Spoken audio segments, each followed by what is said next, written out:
They're in the gate and they're almost off for the Breeders' Cup 2023. Can't wait for a cracking 2 days of action. Welcome along to the latest episode of Flat Out, the last in the season. Sad times, but also happy times because we've got lots of really exciting racing to look forward to. And we're joined this week by a special guest, an expert in all things flat racing and particularly global racing as well.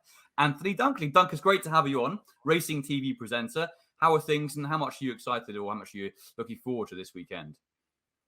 Thank you, Tom. You're very kind. I'm a regular watcher of this, so thank you very much for having me on. And if there's any doubt for anyone who watches alongside me throughout the weeks of whether Jack and Joey really do disagree about almost everything, I can assure you that is the case. And you should see what it's like in the office when they can swear. But it's I love the Breeders' Cup. I think it's one of the, if not the biggest international meeting of them all. And while Euros, it used to just be the odd horse and the odd bit of UK interest of horses at the end of a long season going over and thinking, can we just eke one more out? Or can we dare to try and do the impossible, like Deja in the sprint trying dirt for the first time? And we all know how that went. This is now an absolute key feature in a European season, that if you've got one good enough, as we've seen plenty and will see plenty from the Aidan O'Brien stable in the lead up to this event, then these dates have been circled in the calendar for some time. It's just gone from strength to strength as well. I love it in California. I think it's a very fair track at Santa Anita, and the world descends on it. I mean, barring the Australians, because they've got such a good program for themselves down there and plenty of money, it's unmissable. And you very much see that in the international presence year on year. And this year's absolutely no different. It's just a great event. I can't wait to see the 2 evenings. Yeah, I couldn't agree more, I have to say. Really well said. And as you say, a really strong European raid once again this season. Joey, come to you, and obviously Jack alongside as well. But Joey, start with you on the first race we're going to touch on. That's the Breeders' Cup Juvenile Turf Sprint. And with that European raid in mind, Big Evs must have a big shout in that. Yeah, he certainly does, Tom. I mean, just in general on the Breeders' Cup as well. I love it every year in the sense of, but for more, I think it's as racing spectacles go to watch, it's fantastic. I think it's really hard from a punting perspective to kind of really get a handle on everything coming together. So I tend to try and stick to the races with a fair amount of form that I know, because I think it's impossible really to get a proper handle on everything and really get a clear picture. But I think it is that what flat racing puts up in kind of contest to the Cheltenham Festival, really. I think it's one of those that you can genuinely just watch and enjoy it, because you see all the different kind of countries coming together and clashing, and you get to see some really wonderful racing and see where everyone sits, really. And I think it's a fantastic concept, and I love watching it every year. In this race, I just wanted to say that, I mean, the serious, obviously, as you expect, serious amount of pace on. I mean, after about 100 yards, you'll probably know who has half the field will be pretty much ruled out immediately. There's going to be so many going for the lead. The one I just wanted to mention is I just thought that No Name Metz was a horse that we would kind of British viewers would look at and kind of look at the Royal Ascot run and go, oh, gee, well, how's he so short in the betting for this? But I think I can always forgive horses blowouts at Royal Ascot, for example, on the straight track. It's going to be a completely different bag this round of a very tight track at Santa Anita on seriously quick ground. I think from his low draw, he's got a lot of gate speed. He's a no-never, Ballydor bred. Well, he's a Coolmore bred horse. I think he's going to be getting stronger and stronger throughout the year. And I just really like him. I just think he looks compact. He looks really speedy, exactly what you want for this race. And I think if he hits that bend in a prominent position, which he should do from his low draw, I think it'd be quite hard to knock out the places. And at 11-2, I'd take him definitely over Big Evs in something like this, which is definitely a kind of a stateside style test more than a European test for sure around this track. Yeah, good argument, well made there. No Name Metz, Irad Ortiz Jr. riding for George Weaver in that 9 o'clock on the opening night. Jack, great to see you once again. And the Breeders' Cup, I imagine, is one of your highlights of the year as well. And with that in mind, on that first race we've talked about, are you a fan of Big Evs or something else? I don't have an overly strong opinion, Tom, to be honest. I think this race is fraught with danger. I just echo Joey's points about it's hard enough keeping an eye on the British and Irish form, never mind keeping up to tabs with the American American form. So yeah, my tips and sort of fancies for this episode will purely be the European form. It's just no one wants to know my opinion on something I don't really know about, so I'm going to spare everyone that. In terms of Big Evs, we know he's got a good draw. It's a first runner and ride for Appleby and Marquand respectively. Is that a negative? Quite possibly, but we know he's an absolute speedball. But look, if he misses the break or whatever, that's game over, isn't it? So look, I'm looking forward to it. We have a bit of English form in Crimson Advocate. Obviously, she beat Relief Rally, I know all too well, at Royal Ascot. Joey makes a good case there for No Name Met, but to be honest, look a bit further down Slider and the Mitts Waves. They're decent enough horses. These I couldn't tell you that the value of that form. So yeah, it's definitely one for me to sit out. But no, looking forward to it, and hopefully Big Evs would win. It would be a great story, wouldn't it? Yeah, it certainly would. Can hear the pain in your voice as you recall the Queen Mary. Yeah. The worst thing was I'm usually quite good at calling those immediate ones. And I was like, yes, she's got that. And yeah, stings still. That was absolutely brutal, wasn't it? That was as savage as it gets. No really justice in that whatsoever. That's just the horse racing gods cheating you. It really was. And of course, in the end, Relief Rally would have taken on arguably one of the easiest Jubilee Parks in living memory to win, but sadly, it wasn't to be. Jack. Sorry to rub it in yet further. To get the full piece of the puzzle, then Dunk is on this first race. We're talking about the Breeders' Cup Juvenile Turf Sprint. Apart from Big Evs like Tiger Bell, Give Me the Beat Boys, Starlost, Cherry Blossom, Valiant Force, it's a pretty strong contingent from Europe, isn't it, in that race? It certainly is, and as they've shown, there's only been 7 runnings of this as it's been upgraded to a Breeders' Cup race. The Europeans have won twice, and they've both been horses that you can absolutely see why. If you look at Mischief Magic last year, there was such a frenetic early pace that he was able to come through and pick up some of the pieces.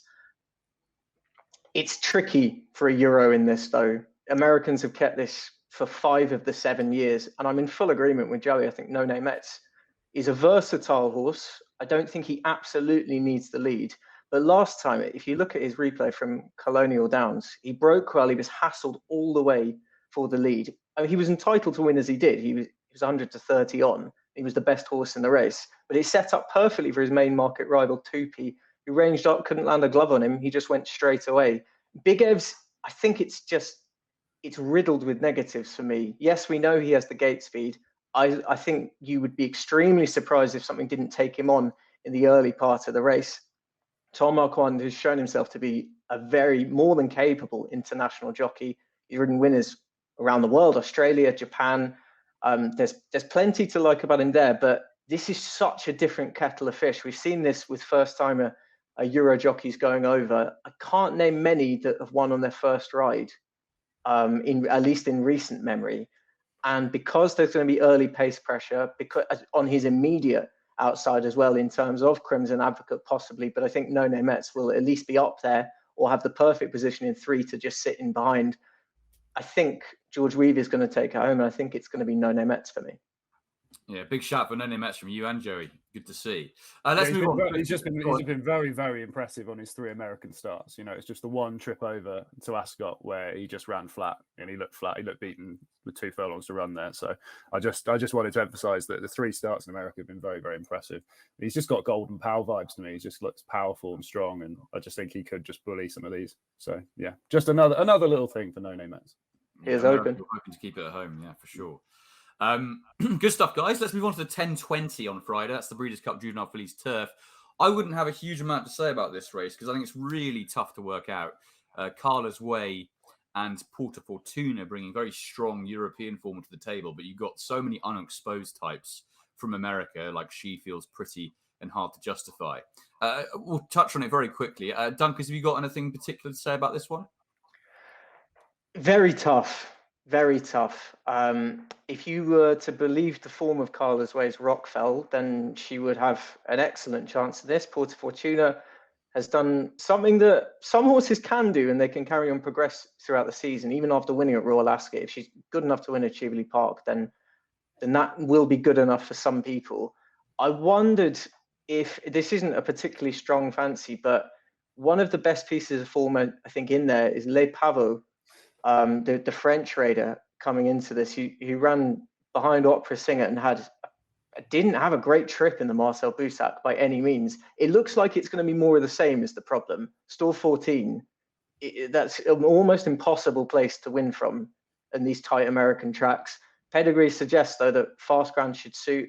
I hope they'll be going astride quick and she might be able to nick a slice of it, but I can't in good conscience put her up as an official tip. I just thought she was interesting because she holds some of the best form in the race, but it's so hard to get a handle on these American fillies in their own backyard. And one thing to touch on, Tom, about Europeans as well, this is an unbelievably long trip for them. It's long enough when you have to go to someone like Keeneland, but you have the added pressure of the UK horses. They fly to Shannon first and then they stop off and they pick up the Irish and then head back over. It's pretty much a round trip of 24 hours door to door. Most of them will have got there on the weekend. The deadline was 10 p.m. Sunday, I think, to get there. That's a short time to acclimatize, and it would be a little bit of a negative for me with the Breeders' Cup being held in California. Opposite, you might say, for some of the Japanese, which we'll touch on a little bit later. Mission impossible for them going to Keeneland, but California, a much kinder trip for them. That's a really interesting point, actually. Yeah, I hadn't even thought about that for the Japanese runners. Yeah, and also it's a hell of a long way, isn't it, to acclimatise some of those European runners? I mean, if it were me, the way I suffer with jet lag, it would take me a long time, definitely longer than they've got to recover. So you make a really good point there, Duncan, actually. Either Jack or Joey, don't know if you've got a view on that race.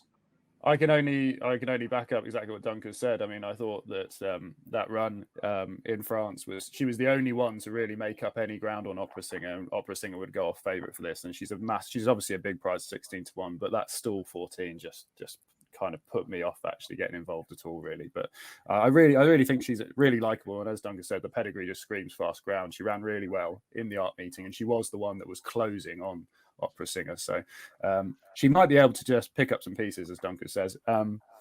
In terms of the Japanese, yeah, was it Del Mar, wasn't it, recently, where the recent Breeders' Cup where they had a load of winners as well? So doesn't that just add further support, really? Absolutely. So that argument from Dunker's as well about the Japanese, which again I intend to bring up a bit later on as well. Yeah, for sure. They've got a couple of really interesting runners on Saturday, haven't they, in some of the bigger races? Jack, anything to say about that race, or would you want to move on to your big fancy in the 1140? Not too much to add. Just you lads know I'm a huge fan of Shawari, so Carla's Way does interest me. She comes here quite a fresh horse after the summer break, after a wind surgery. But stall 9, Tempers Enthusiasm, and 7-2's short enough as well. Content I just thought was quite interesting. Aidan O'Brien won it last year with Meditate as well, and he's just a master trainer. With any of these runners, you've got to take a second look. I just thought if there was a value play here, she would be the one for me in stall 5 at around 12-1. But it's going to be just a fun play for me, if anything, but not an official selection. No. Yeah, good draw. Ryan Moore, Aidan O'Brien, winning last time out. 12-1 could seem a fairly big price after the event. And that leaves us on nicely, Jack, to the 1140, I suppose one of the feature races on the Friday, the Breeders' Cup Juvenile Turf. And I know you're very sweet on one on this for the same team. Yes, River Tiber. I mean, my 2 days revolve around him, so I'll be fairly depressed come Saturday's racing if he gets beat. The whole angle here, it really is, we knew he was a top-class horse when he won the Coventry. I remember then even that Aidan O'Brien was like, this is our Guineas horse. We've known since March. And since then, obviously, there's been the emergence of City of Troy, Henry Longfellow, Tom and Dunker's. We were just discussing that before racing.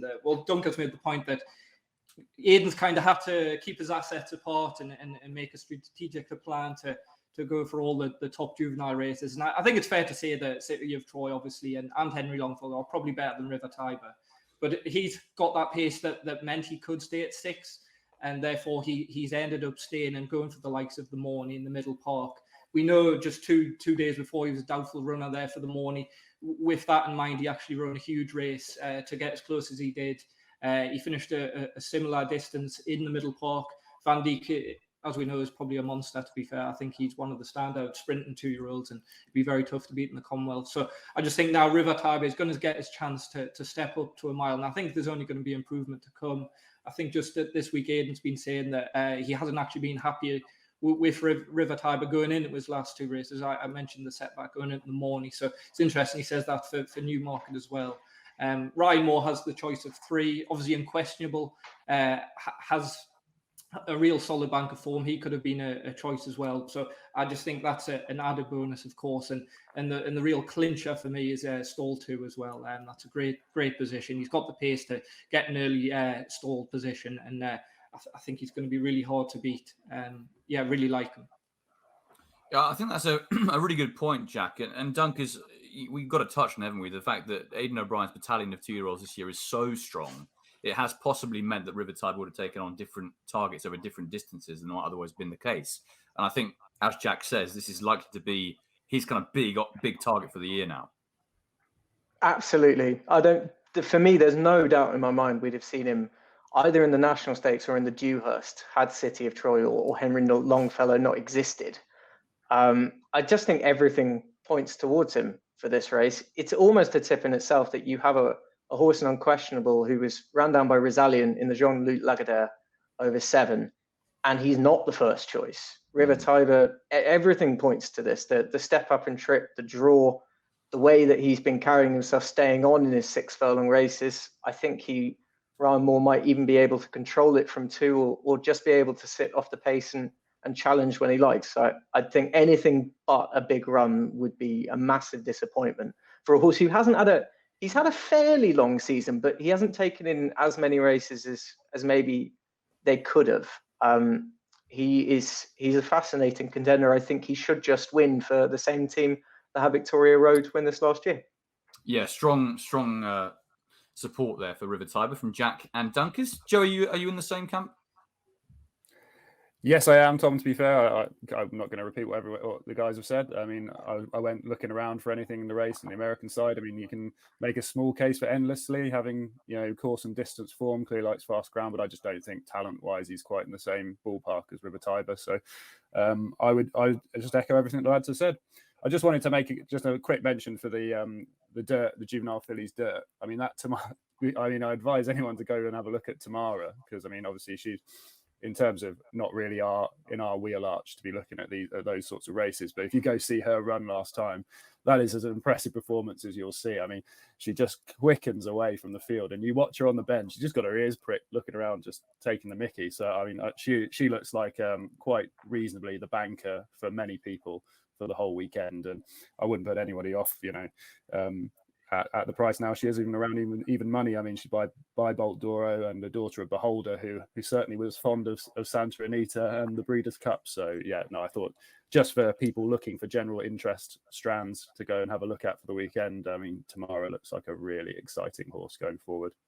Yeah, there's been a fair bit of hype surrounding Tamara, I have to say, in the lead up to this meeting. I know that Dunkers has got a fancy in that race, but we'll touch on that at the end of the show where we come on to other fancies. I just wanted to mention something in that Juvenile turf, the 11:40 on Friday, apart from River Tiber, as you already said. I think Agate Road deserves a mention for Adolf Tees and Todd Pletcher from the home team. I think he's very well regarded, and he was quite impressive last time Belmont at the Big A when beating Fulmineo, who also reopposes here, and he's got a nice profile. He's got plenty of speed, and it wouldn't surprise me, given that he's got that experience around the tight bends of America so far, that he performs well in that 11:40. But it'll take a good performance, I agree, to get to River Tiber for sure in that.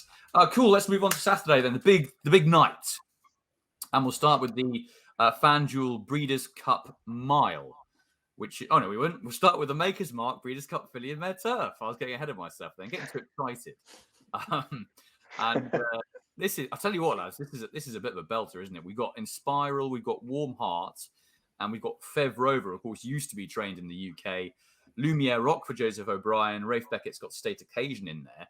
And then Charlie Appleby is fielding With the Moonlight. And I might start here, actually, because I've got a fancy in this race that I'm sure no one else is going to fancy. And that is In Italian for Chad Brown, who's won this race 3 times in the last 10 years. And In Italian was just touched off in the same contest last year That was by Tuesday. So, in my opinion, I think she's going to have hopefully get a nice, easy lead time of things up front, because that's what she needs. She needs a lead. Fevrova did lead last time, but Fevrova is very much a horse is very versatile, whereas in Italian, I think probably needs to lead. And she's got the perfect draw in stall 1, provided, of course, she gets that break. If she misses it, she's absolutely screwed. But she does usually break out of the gates pretty well. And it was a very encouraging performance, I thought, last time, back from a long break when beaten ahead by Gina Romantica, who runs in a different race at the weekend, because she looked the winner all over that contest, and was 2 lengths ahead with a furlong to go. And I think the fact that she'd been off since July just started to have an effect on her finishing kick. And with that run behind her and Upton Trip, I think she's got a really big chance. And hopefully, as I say, she gets that easy lead. Obviously, it's a strong European contingent, really strong this year with Warm Heart and Inspiral. But In Italia will no doubt run her race. And I think 8-1 is a really good each way price, because I'd be surprised if she was out of the 3, to be honest, in that Fillies Mare turf. So that's my argument for In Italian. Dunkers, what do you fancy in that? It's my nap, Tom. It's Warm Heart. I'm hoping, like you are, that In Italian will go forward. And I'm hoping Warm Heart will essentially just cling to a tail, give her a lovely toe into the race, and then just be able to outmuscle her at the finish. I'm not too worried about dropping back to 10 furlongs. She's shown good form over 10 furlongs in the early part of the year. Yes, we are dealing with a very, very different type of 10 furlongs than the kind that she'd have faced at something like a Newbury. Not massively different necessarily in terms of trap makeup to something like a Leopardstown.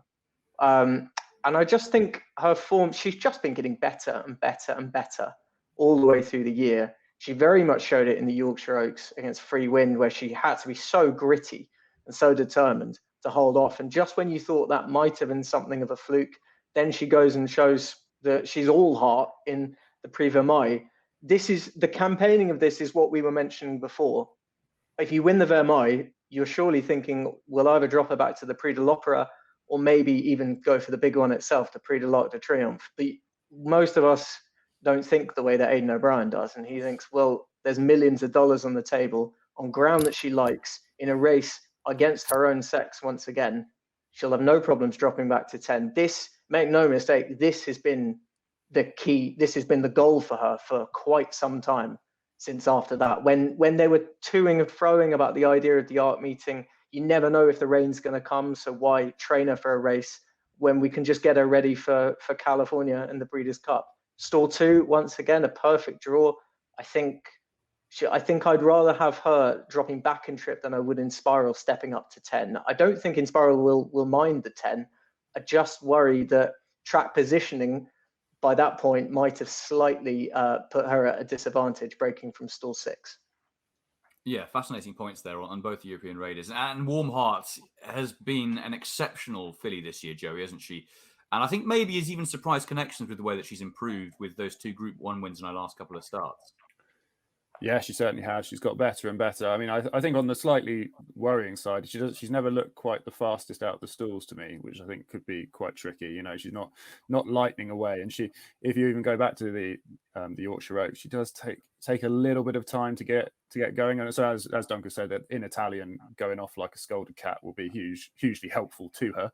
There's no doubt about that, and because that's just inevitable. I mean, that horse just flies off, goes way too fast, ridiculous stuff most of the time. But came very close to winning this last year, didn't she? So, yeah, I don't really have a massively strong fancy in the race, to be honest. I think Lumio Rock's quite interesting for a stable, obviously, that did very well with it. Did well with the Iridessa in this race not too long ago, and the similar sort of profile, to be honest. But the one I quite like is Win Marilyn.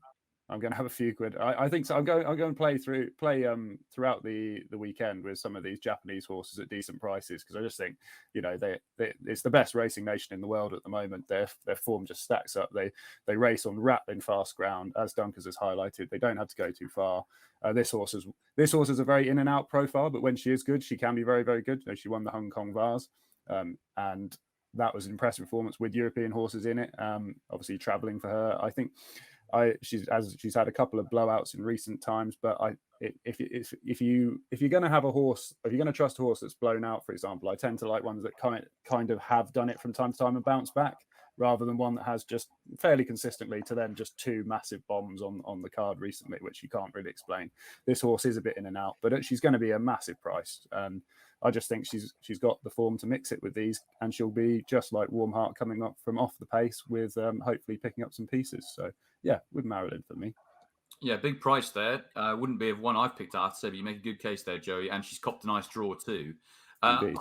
Unlike Jack, two fillies that I know you're a fan of in general terms, Lumiere Rock and State Occasion, but both drawn in the car park.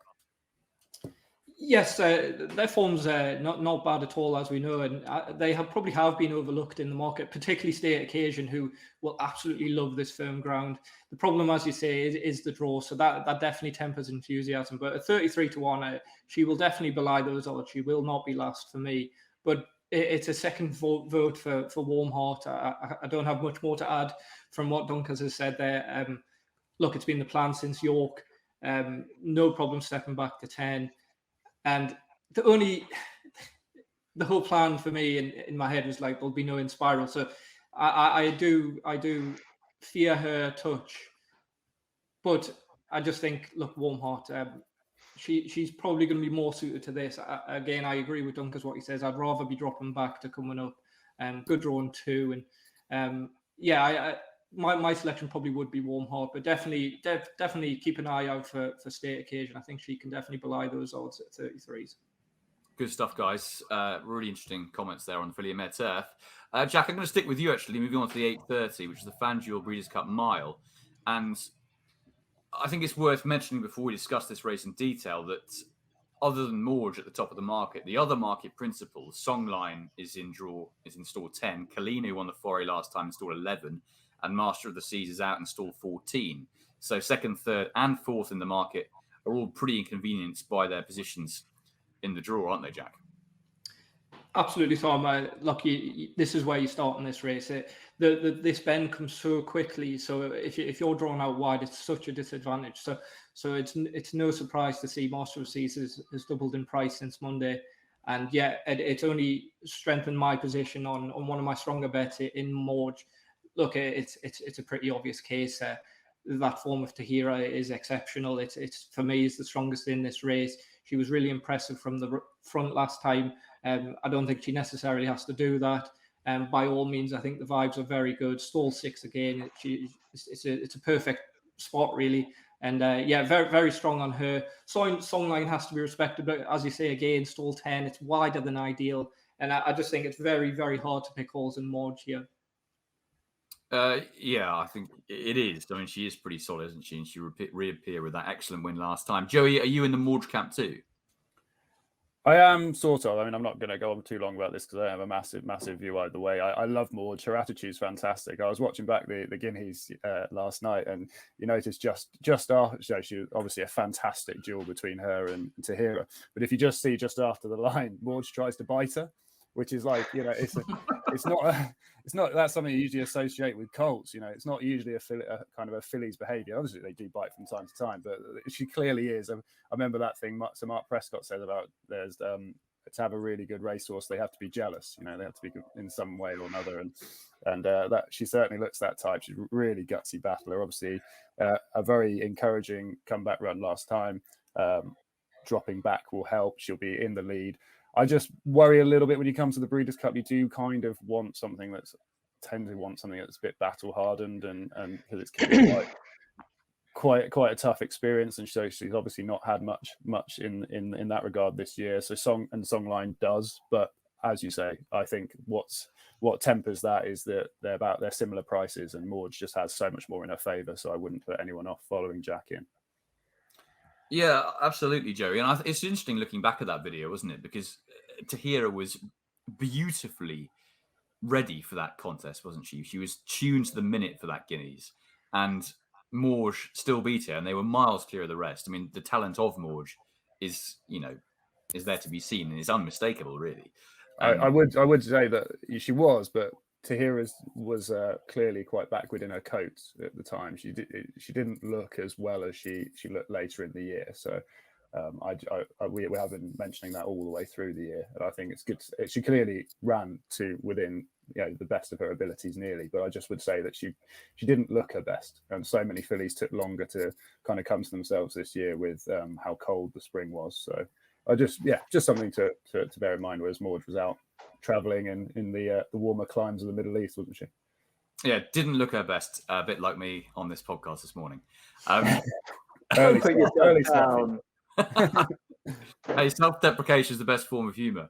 Dunkers, I wanted to ask you about this race, and I wanted to start by talking about Songline, because you mentioned this horse briefly just now, and we were talking about it before we came on, weren't we? That Japanese riders don't have much experience around tight American tracks, and Keita Tasaki is going to have to be very much on his game to get Songline out of stall 10 and with a winning chance, really. And I think, for me, he's very much worth taking on with that in mind. She is worth taking on with that in mind.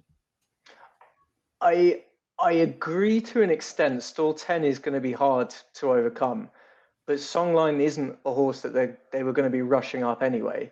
I think she was going to be ridden with something of luck in mind. If you look at, she's a back-to-back winner of the Yasuda Kinen, which is a Queen Anne equivalent in terms of prestige.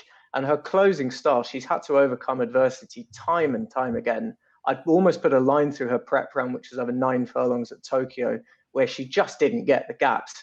And she went from looking like, okay, she's going to run a nice trial and fourth, and there'll be plenty to build on, to suddenly she was a nose behind at the finish. I think she's a stunning horse. I think she's going to have it to do from 10. And for that reason, I find it hard to put her up. But I know who I'd like to see win the race. And because I know if Songline does win it, it's going to be in pretty explosive fashion. And it's going to be one of those wow moments from the Breeders' Cup. Morge, can't take anything away from her. She's battle-hardened in her own right. We haven't seen her as much as we'd like to. But I don't think you can tell me that Morge achieved more at Keeneland than Songline did in her prep run. It's hard to compare these different horses and the different varying form lines. The Songline this season, just quickly to go through, after blowing out trying to win the 13:51 sprint for a second time in a row at Saudi, she came back and won against her own sex in the Victoria Mile. She beat the previous year's winner Sadashi and Stars on Earth, who was a Japanese Oaks winner in her own right. She consistent every time she runs, she takes on the highest caliber of colt and filly when she's racing against her own sex, of course. I don't think this is going to be anything different for her. And with a slice of luck, I think she probably, for me, is the best filly in the race.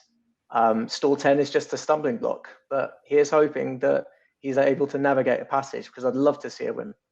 Just picking up on that, Doug, because I was just watching through some of their replays last night. Your big concern is just that the straight's just not going to be quite long enough for her, isn't it? That's just my concern. I can just see Morge just getting away just off that bend, and then you just kind of see that she's the best filly in the race, Songline, but just doesn't quite get there. And when they're similar prices, but I mean, I don't know what how long is the run in exactly? Do you know about Santa Anita? I honestly wouldn't quite be able to say. It's not Del Mar. That's true. It's not Del Mar, which is, I mean, it's what, a furlong and a half. I think a couple of furlongs is probably a good guess. I wouldn't have the exact measurements to line. I think long enough, but probably for some never going to be quite long enough. I wonder if Songline. I think it's a great point, Joey. I think Songline, with her closing style, she might just run out of real estate. But she has won over 7 furlongs, which is obviously massive. She's quick enough. Yeah. She's quick enough. I guess if you're just looking at the variance of prices and the 4 stalls between them, then it's advantage Morge.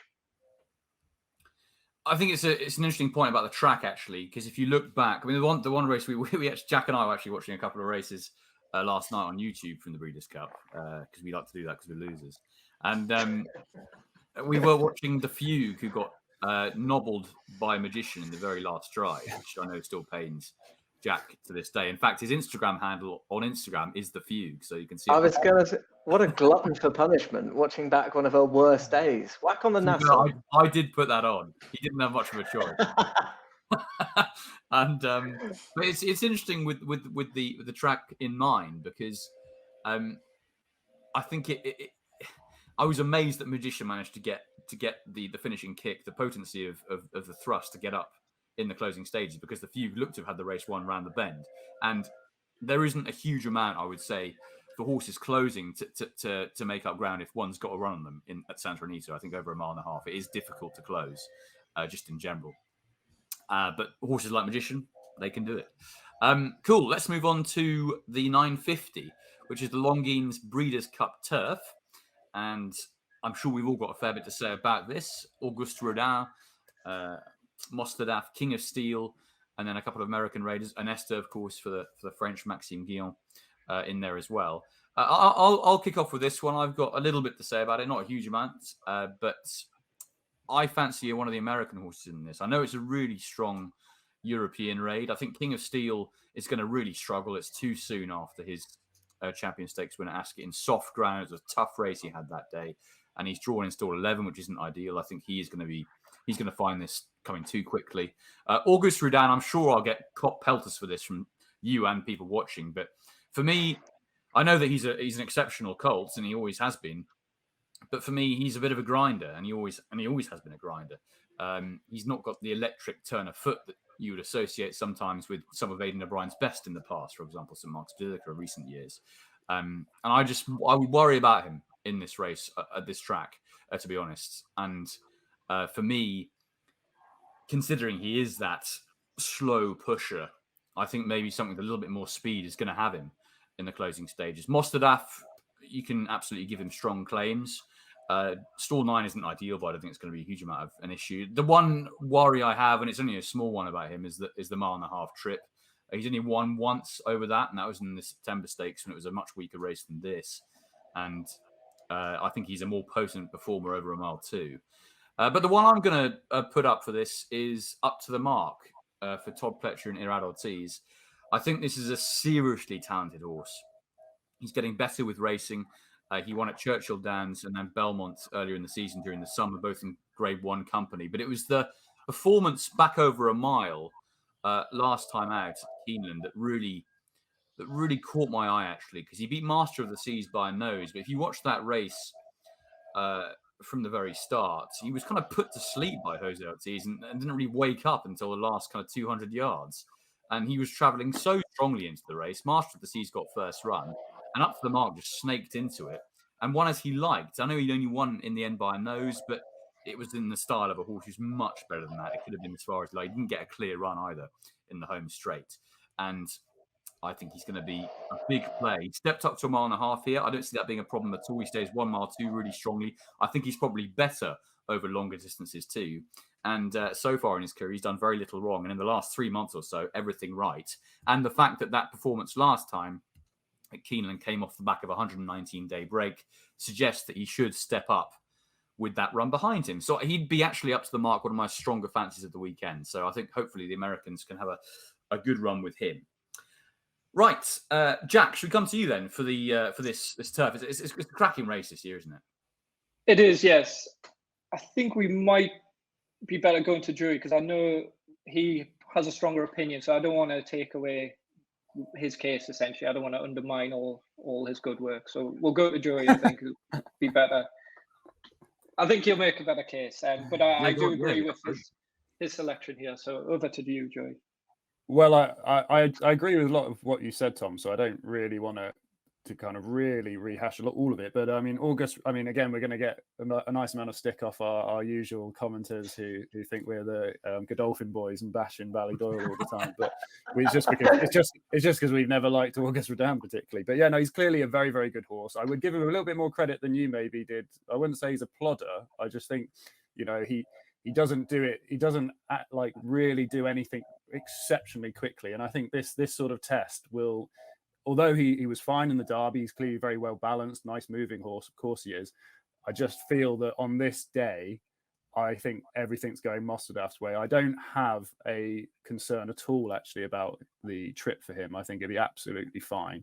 I think he flew through the line in the Juddmonte International. He's flown through the line whenever he's on a going day. And what has turned out to be the massive thing for Mostadaf is that he just needs that rattling fast ground and he needs a good, decent gap between his races. When he's disappointed, it's often been, for me, it's nothing to do with trips or anything like that. It's just this horse he's got plenty of stamina, he's got plenty of class. It's just that he needs that gap in the fast ground. So I think he for me is the clear standout. He's going to be suited by this. Obviously, as you say, he doesn't have the best draw, but Frankie literally showed that he can be ridden very forward. He flew out the stalls that day as well in the Juddmonte at York. He was really, really quick away. I think there's another thing in it, as an advantage for him. Auguste Rodin again, it can be a little bit, can get lost, and I mean I can see him getting lost in this, just out the back and be like a proper finish last job again, because if he does chuck it in, he chucks it in massively, and he hasn't done much traveling of this nature in his career, whereas Mostadaf's been here, there, and everywhere. It's another thing in the advantage for Mostadaf. I would echo everything you said about King of Steel. Of the others, I think Ernesto you can clearly make a case for. I just don't think he's quite as classy as the top three here. If I was going to give an outsider a real chance, I think Shahryar would be the Japanese Raider would be one I'd be looking at potentially playing in a forecast just for a bit of fun. I mean, his recent disappointments, they've been talking about having problems with his wind. I'm not sure they'd be bringing him over here if they weren't confident that they'd had some sort of improvement in that regard. I mean, he's classy back form. He's a Shima Classic winner. He's a Japanese Derby winner. Fast ground's going to be no issue to him. He's not the biggest horse in the world. He's got a low draw.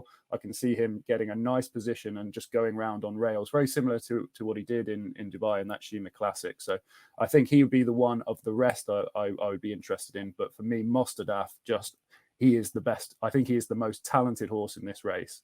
And I think he is the most suited by conditions. And so even though he's a short price, I think for me, he rates as the best bet across the weekend. Yeah, Jack, you were right about Joey making a strong case there, to be fair. Nicely done, Joey. And Mostadaf, the main one with Shahryar and each way play, possibly. And I know that Dunkers come to you, that both those two are pretty high on your list, aren't they?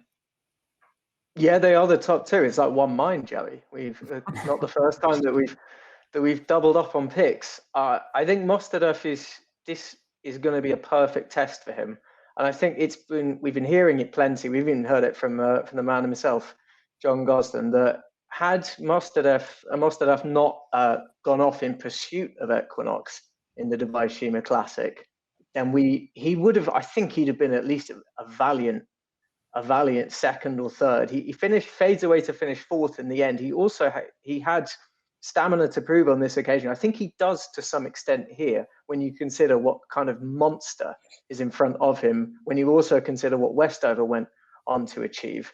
I completely agree though about Shahryar being overpriced. He actually, I might be slightly wide of the mark. I'm pretty sure he suffered from the same thing that the 3 Mile Chaser Q card suffered from, which was a trapped epiglottis, which is it's like having a golf ball trapped in your windpipe. And imagine trying to do anything with that, let alone run to a Group 1, Grade 1 standard. Is quite amazing that he was even able to make it to the track. That can have a dramatic effect on differences of performances. I think, yes, he probably did win a fairly weak Shima Classic for the year. I think he was in front of Yibir at the line and maybe had his limitations somewhat exposed. But then we can counter that point by the fact that he's finished placed in the last 2 runnings of the Japan Cup. He was behind Contrail the year before and Vela Azul last year. He's a Japanese Derby winner, as you said, Joey. And consider who's the man on top of him and what he's been able to do on the international circuit this year. In Christian Demuro, you have a jockey who understands how to ride these races, no matter what country he's in. I could think of no better person to be backing at a price than Christian Demuro and Shahryar each way. But I think Mostadaf is the one to beat. I couldn't have King of Steel with any of your money. Auguste Rodin, he's just got to prove it once again. He's got to prove that an absolutely ideal setup isn't the only reason that he keeps winning these races, because while he was very impressive in the Irish Champion, everything went absolutely perfectly for him. And he needs to show that he can win with a little bit of adversity to him. And I'm not willing to find out at the current price, to be honest. Yeah, I think we're all pretty much in agreement, really. I mean, I know that I like Up to the Mark, and you guys like different horses, but on Auguste Rodin, King of Steel, certainly we're all pretty much in accord. Jack, I know that you wanted to go to Joey first, but you must have a thought or two on the race. There's not too much to add. I agree with a lot of the points that Dunkers and Joey have said there. The only thing I kind of wanted to mention that hasn't been mentioned in a bit more depth was my stamina concerns for Mostadaf. But I think if he's ever going to get a mile and a half, it's certainly around here. That first 3 furlongs is down the hill and around a bend, so it's a very, very easy mile and a half. So stamina concerns I wouldn't be worried about, to be honest. We know he's already won over a mile and a half, and I watched that Kempton race back, and in my mind, I remember him actually making all, but he actually was in mid-division. So I wouldn't have any concerns about him. Again, what Duncan said there, it's a very good point. He went in pursuit of Equinox. He tried to win his race, and he was kind of done for the closers later on. So I just think everything about him, it'll suit here. The ground won't be a problem. We know he absolutely bounces off it. Unlike, I think, King of Steel was a big gross horse around this tight track.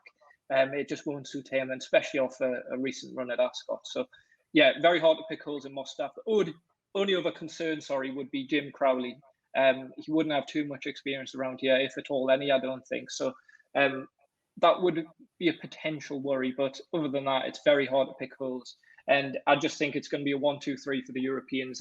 Joey mentioned Onesta there. His form is very solid. If you watch the arc back, he's tracking through Ace Impact, and he's only a little bit further behind at the top of the straight as he is at the line. So that was a huge run. I mean, if Ace Impact runs here, he's going off a good 5, isn't he? So I think Ernesto couldn't be overlooked. So for me, it would be Mostadaf, Auguste Rodin, and Ernesto for the 1-2-3. Poor old jolly Jim Crowley copping penalties. Go on, Duncan. Can I just say that Auguste Rodin is bidding to do what his damn rhododendron couldn't, who went for the Fillies and Mares turf, I think, in 2017, but bumped into Waheda. So he's looking to win a Breeders' Cup for his family. Looking to right or wrong? I don't think he will do, but there we go. Neither me. Indeed. But yeah, I think that's important saying that, that King of Steel, I mean, it was rattling fast ground in the Derby, wasn't it? I mean, it was really fast ground. They both handled it fine. But if you go back to it and you see, you're looking at who's the speedier horse. King of Steel flew through that gap and went away from Auguste Rodin, and it was stamina that seemed to get Auguste Rodin up in a kind of an inevitable, but not exactly lightning sort of reeling in. Could you conversely say that King of Steel, I don't think has ever really shown anything over a mile and a half since? I think those two might have just been the classier horses in those types of races. And I think over a mile and a half, yes, this is a mile and a half where he might be able to make a little bit more of an impact, but Stall 11, that's a massive turn off for me, let alone the fact he's had a hard race recently. Yeah, and I'm not trying to make any case for King of Steel. The only case I was trying to make is adding more kind of fuel to the fire that I'm not sure it's going to be Auguste Rodin's bag particularly, and it's going to give him every excuse to chuck it in. I think it's going to be unpleasant enough this for him to chuck it in, just like he has done on other occasions, where you can obviously blame the ground. But I'm just not sure it's going to suit him particularly. What a spectacle. What a spectacle. What a spectacle. Love it. All right, moving on then, lads. We should have a very quick word. I don't think any of us really want to spend too much time on the Breeders' Cup Classic, but it is the main race of the meeting, so we should touch on it. And Dunkers, it is, of course, a shame that Arcangelo has been taken out. Oh, it's such a shame. He was the one that I think everyone was looking forward to seeing for a trainer in Jenna Antonucci who wouldn't be having these horses coming out of her ears, put it that way. So it's a depleted field. I thought there's plenty of pace on in here, and none of them are that guaranteed to get the trip. Arabian Night, if he's hassled for the lead, I worry about him. White Abario has to prove himself over this kind of test. Saudi Crown, they've all got to prove they can last home in that final furlong, in fact. And if any of them pressure each other, which I think a few of them like to go forward, I thought it would set it up for a closer. I thought Proxy at a big price, he's got a lot to prove, don't get me wrong, but he's nearly double the price of Bright Future. He was a nose behind at Grade 1 level in the Jockey Club Gold Cup. He's run a stormer over course and distance already in the Santa Anita handicap, the big cap. And I thought he'd be ridden patiently and try and pick up the pieces. Some people might go, Ushpa Tesoro, he won a Dubai World Cup. Well, of course, he can be up to this kind of standard. Very different test, Santa Anita, 10 furlong dirt track to the dirt track at Maidan. Slightly different surfaces. And he's completely relying on there being a pace meltdown like there was in the Dubai World Cup, where it looked for all money like Algiers was going to last home, and then suddenly this 6-year-old who none of us had really heard of or given much of a thought to came swanning past. It doesn't seem like form to trust in the context of a Breeders' Cup Classic. But so I would be going for one at an even bigger price than Proxy. Great stuff. Proxy for Dunkers. And Jack, come to you on this. I imagine, you haven't got a huge view on it, but is there anything you wanted to touch on? No, there's nothing for me to add. I'll be honest. Look, honesty is the best policy. No, I'm not going to try and bluff. There's nothing for me to add. But Dunkers wouldn't have explained there. So, yeah, nothing for me here. And Joey? I'm going to try and bluff. I just as an interest, just for like an interest point of view, like just looking into it it's just a little bit disappointing, isn't it, with no Mage and as you say, no Arcangelo as well. I mean, I could, if I was looking at one that I thought was interesting, I thought maybe Zandon would be interesting. I mean, again, as Uncle says, has the trip to prove, but it's a kind of a fairly tight track, isn't it? And he's run very, very consistently. He's one of those that if you want one that's just probably going to be involved in the finish, he probably will be involved in the finish because he's such a consistent animal. But yeah, other than that, I looked at Derma Sotogake. I thought he was quite interesting. But I mean, apart from that, Zandon would be the one that just be my kind of solid one that I might have a little interest in just for the crack. But yeah, do not listen to me, lads. Listen to Dunkers. And don't listen to me, maybe even. We've got to listen to someone. I'll take it. One horse that I wanted to point out, an absolutely enormous price at 66 to 1 is Mr. Cut, who we all know. Tom Cate's been giving you tips again. Well, not now. He's not owned by Ed Babington. Yeah, obviously we all know him as being a pretty decent horse for George Bowie. He all kind of went a bit to pot at the end of his time there, and his first kind of couple of outings for John Sadler. But he got back in the winning vein last time, what was a much weaker race than this. But if, as is the old adage, it's helped his confidence a little bit, getting that easy win on the ball, because it was an easy win. And one of the big pluses for me is that one of the best jockeys in the entire world, in my opinion, Luis Saez, is on board, which is a big plus. Stall 4 is a nice draw. So at 66 to 1, I can see him having a squeak at a big old price. But yeah, it wouldn't be a strong fancy by any means. Okay, lads, that brings us nicely on to the last race we're going to talk about in any kind of detail. That's the Breeders' Cup Turf Sprint. A few European raiders in here. Once again, the likes of Bradsell and, of course, Living the Dream, the Nunthorpe winner. Jack, European runners, which means I imagine you've got a strong take on this.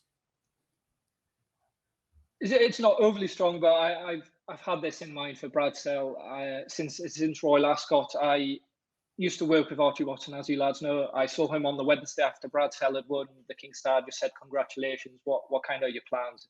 It was the obvious Nunthorpe. He never had the Abbey on mind. He said, "I'd love to send him to America. I think that'll really suit him." So that just sticks in my mind that they've had this in the plan for the rest of the year. They were really unfortunate with the way he ran in Ireland last time. There was a big deluge before the race. It really softened the ground, and I think he was just wheel spinning there. So you can put a line through that. Obviously, his regular rider Holly is suspended. Luke Morris gets the ride, which I'm not overly against. To be fair, I quite like that. Who would you rather have? Who would you rather have, Luke Morris or Holly Doyle? Well, I'd rather have Luke Morris, I must admit. Holly's just a type of jockey. Every time I back, something goes wrong, and that's no slight on her. It's just we all have those types of jockeys, don't we? So Luke actually spent a summer out in Santa Anita when he was 17 or 18. So he knows the track like the back of his hand. So that's a positive. But look, he's going to absolutely bounce off this firm ground. He's got stall 2 as well. Archie Watson's Twitter uploaded a video the other day, and he looked like a baby seal. He was just absolutely stunning. So, okay, by all means, I know you can't take too much from a video, but just everything's pointed towards this race. He's been shortened up a bit in the betting. He went out to about 10 to 1 after the current race. But look, again, I think it's hard to pick holes. He's got a good draw. You like the ground. This has been the target all year. So each way. Okay. Nice one, Jack. And Joe, what about you?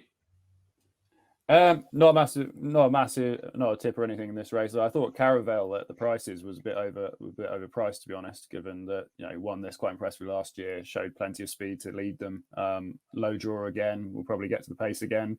Obviously, living the dream. There's pace on that they can clearly cut each other's throats, but I don't really mind these short sprint races. It's just you can get to that bend and kick off it, and the fastest horse can get away. And maybe Caravel's that 10-1 each way I thought was fairly appealing. The one thing Brad still has to overcome is that 3-year-olds don't exactly haven't made the massive amount of a mark in this race, but clearly he's going to be very suited by the trip, and I think he's probably the best horse in the race. So I can totally see Jack's case there. And the one of just going back and watching the replays of the American horses, I think Big Invasion dropping back to 5 furlongs might be an interesting kind of each way play for anyone who wants to have some sort of form of forecast or wants to play each way at a bigger price. So yeah, Big Invasion dropping back to a quick 5 furlongs might be quite interesting if you're looking for something at a bigger price. But yeah, Caravelle I thought was the solid one, really.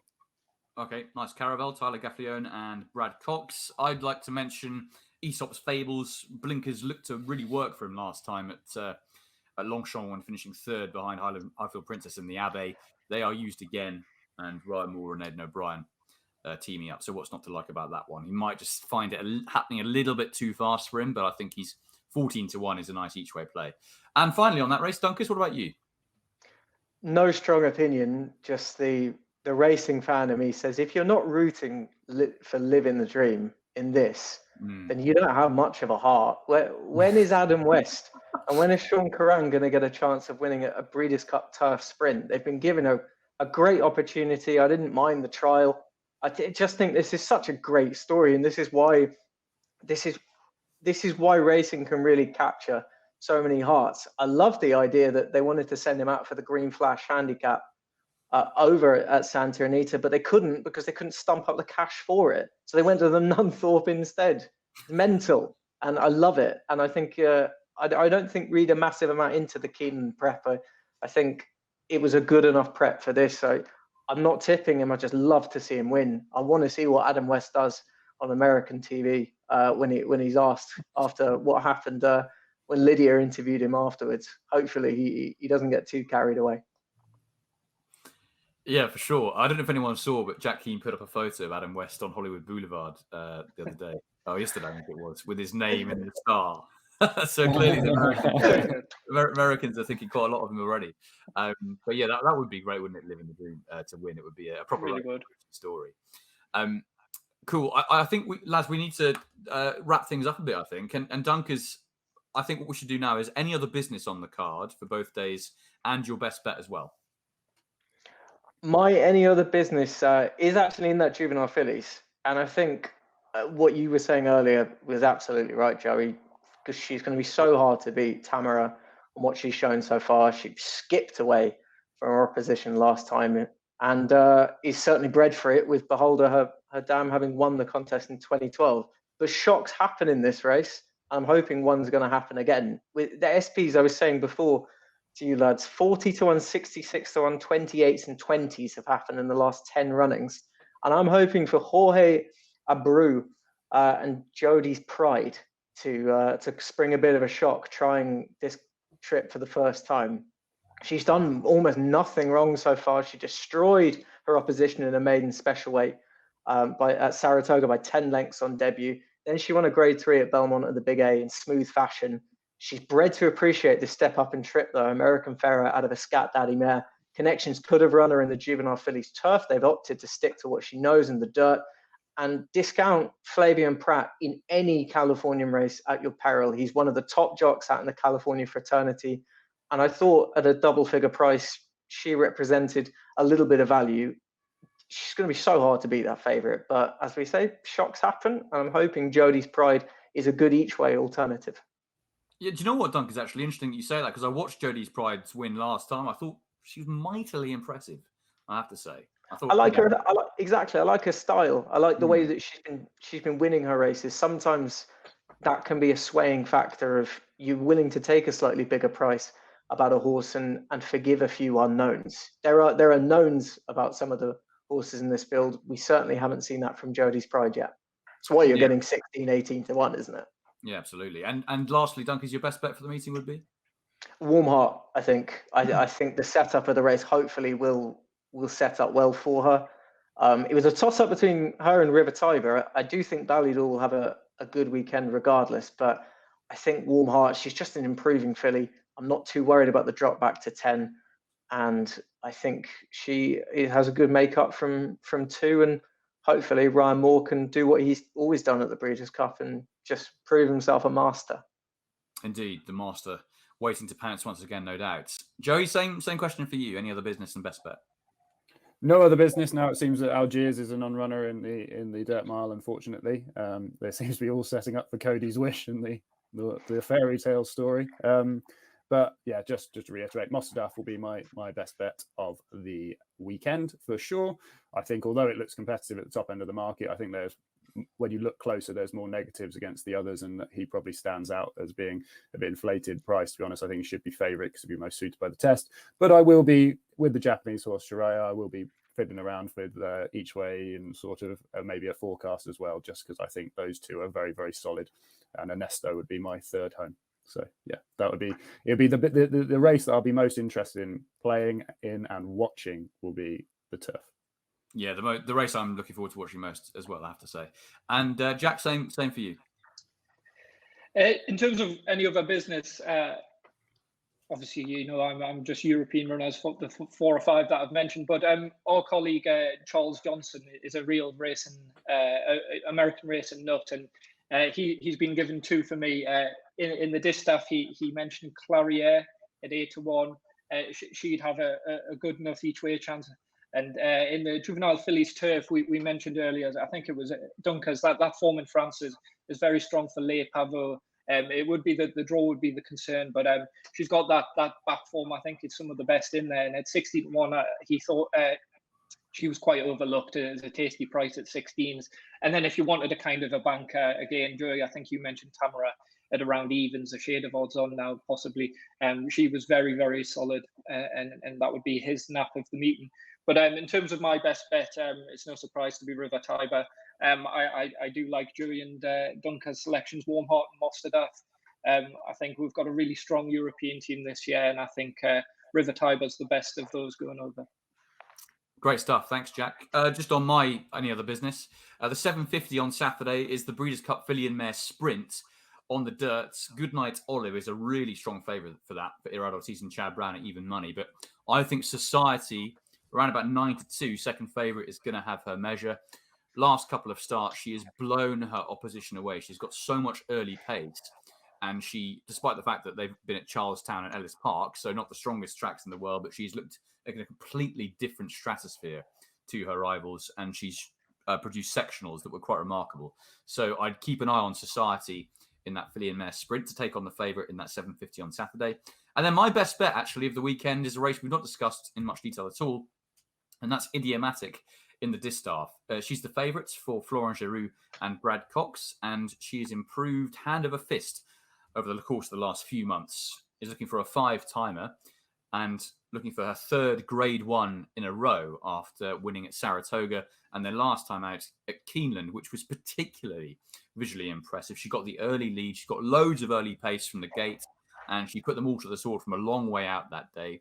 You could say that the favourite was a little bit disappointing. Nest, she was, but it was partly because Idiomatic just completely broke the race up. And, she was 2 lengths at halfway clear and then just came home as she liked, nearly 5 lengths in the end. It was remarkably impressive, I thought. And she seems to be improving with age.